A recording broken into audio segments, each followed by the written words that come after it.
Bon, rebonjour tout le monde. Bon, je fais une autre vidéo. C'est important les vidéos que je vous fais là. C'est vraiment très important. Enfin, c'est vraiment très important pour ceux qui donneront de l'importance.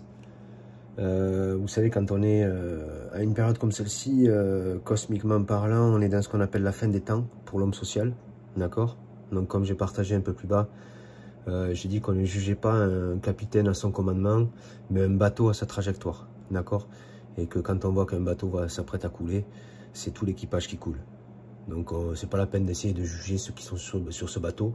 Ce qui est important de voir, c'est qu'il y a un bateau qui est en train de couler. Ils fonceront dans le mur. L'homme foncera dans le mur. C'est indéniablement, ça a été écrit. D'accord? C'était écrit. Ce qui se passe à l'heure d'aujourd'hui, c'était écrit. Maintenant, l'homme a interprété plusieurs façons, plusieurs choses. Et aujourd'hui, écoutez un petit peu les gens qui parlent comme moi, qui parlent de connexion cosmique, des gens qui parlent de la reconnexion à soi.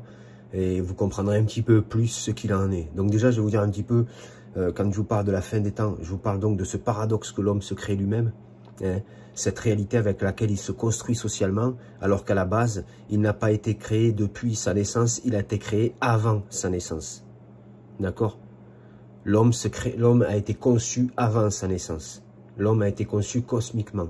Il n'a pas été conçu par l'homme, il n'a pas été conçu par l'homme et son social, il n'a pas été conçu par toutes ces choses-là, bien que, socialement, nous nous construisons. Hein, socialement, nous nous construisons par le nom, nous nous construisons par nos années de vie, par nos années d'existence dans ce monde social. Et en fait, ce qui fait que nous créons ce qu'on appelle, ce que j'ai dit dans la précédente vidéo, un paradoxe, le paradoxe de notre existence, qui fait que nous sommes, quelque part, les propres meurtriers de notre existence cosmique. Si vous voulez, nous existons cosmiquement par rapport à des bases, par rapport à des fondations, par rapport à une création qui est ce qu'elle est.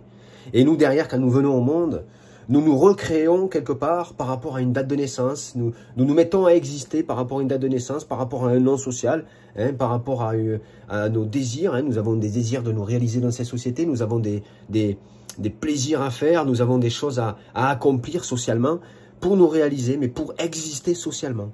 Mais au final, cette existence sociale n'existe pas. Dans le monde cosmique, nous sommes inexistants. Nous n'existons pas.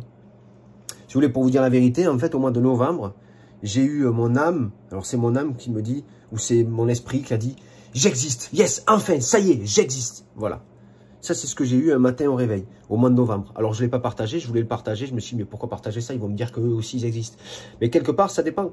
À quel endroit vous existez? Et pour qui vous existez? Et pourquoi vous existez dans cette création? Dans le monde divin, dans le monde cosmique, dans le monde vraiment le vrai tangible, parce que le monde cosmique, c'est le vrai tangible, c'est la vraie réalité. Le corps a été construit par ce monde cosmique. Et si nous existons à partir de cette fondation-là, nous existons réellement cosmiquement parlant. Si nous existons dans ce monde social par rapport à la société, par rapport à notre non social, par rapport à notre vie de famille, par rapport à toutes ces choses-là, nous existons, mais subtilement. Nous avons créé notre existence. Nous n'existons pas, en fait. Nous avons détruit notre vraie existence cosmique pour faire une existence sociale. Alors, je sais que c'est très complexe ce que je suis en train de vous dire, mais c'est la vérité. Vous savez, j'ai perdu à un moment donné, assise par rapport à tout mon chemin spirituel. Il y a des moments où j'avais l'impression que j'étais dans le vide, je marchais dans le vide, j'avais plus d'assises.